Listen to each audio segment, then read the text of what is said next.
Once upon a time, there was a seashell.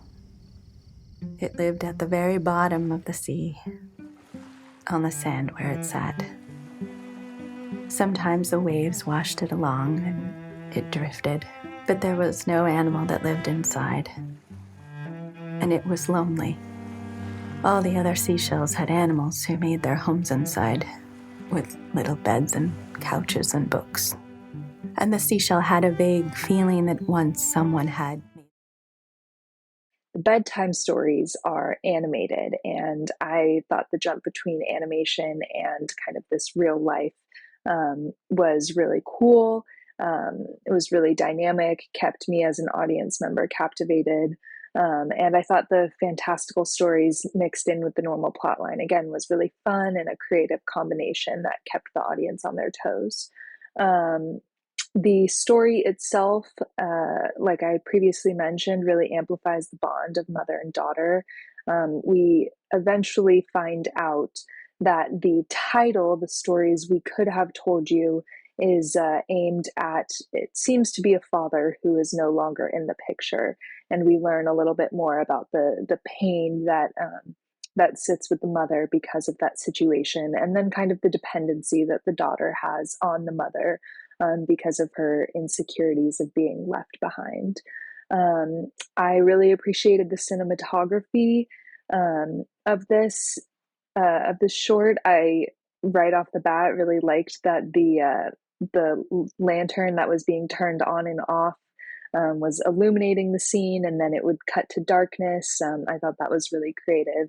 Definitely the way that the mother was able to kind of work through her own sense of grief or whatever she seemed to be going through with, I'm perceiving to be her daughter's father.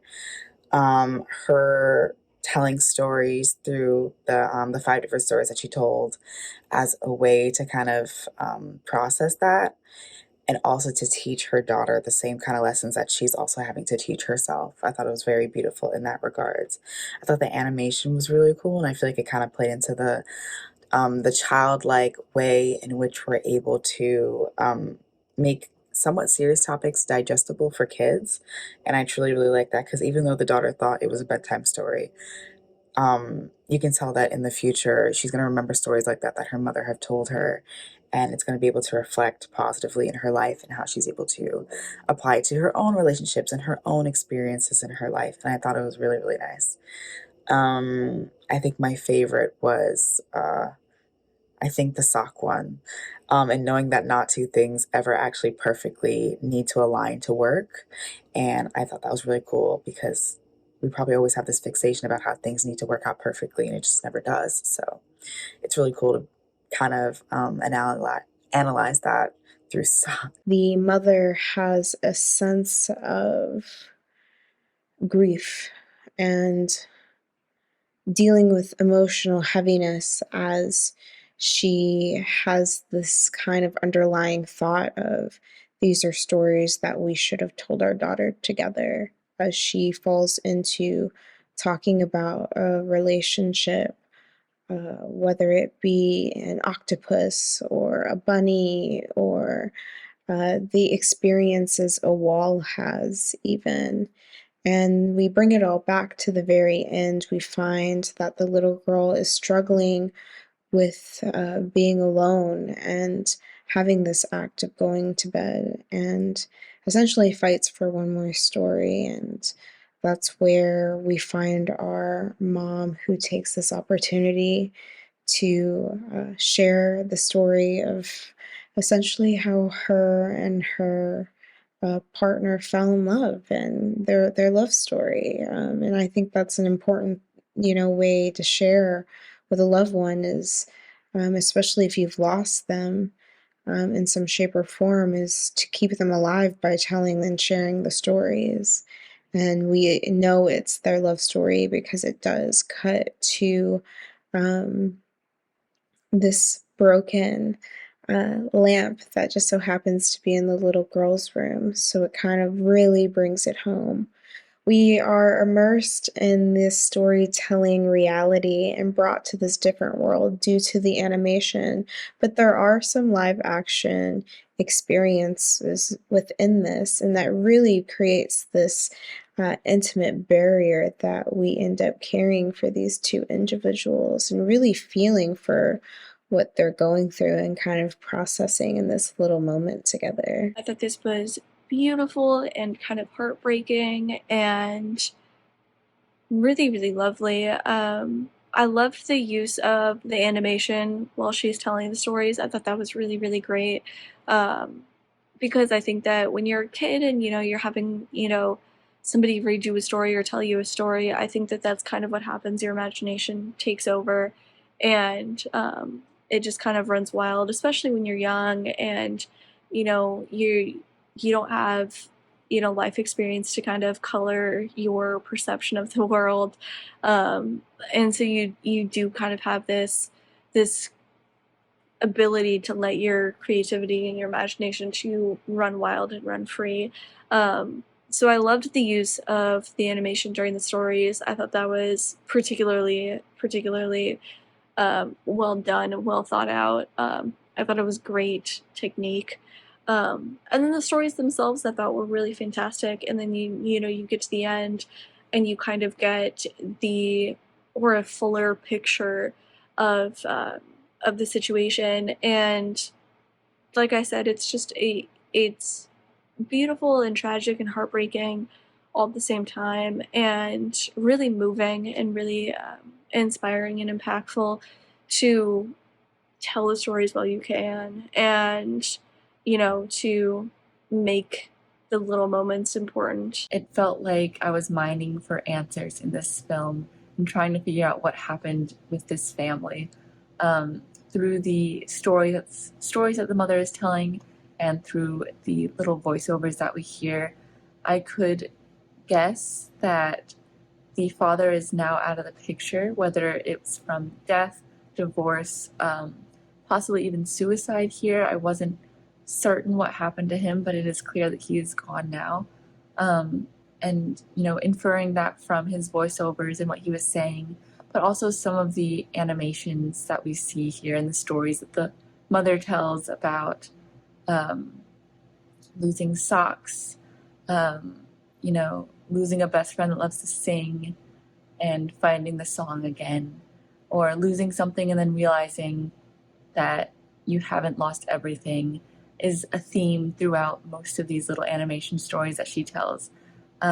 So I like to think that she's telling her daughter that everything is going to be okay in the end and they will still find happiness without the father. But that is just my guess and my inferences based off of this film.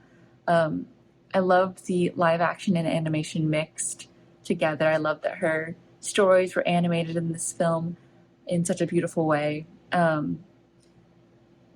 voice and while she's telling us the story is so soothing and fun to listen to, and just you feel like a child in your bed again with your parents telling you a story to go to sleep.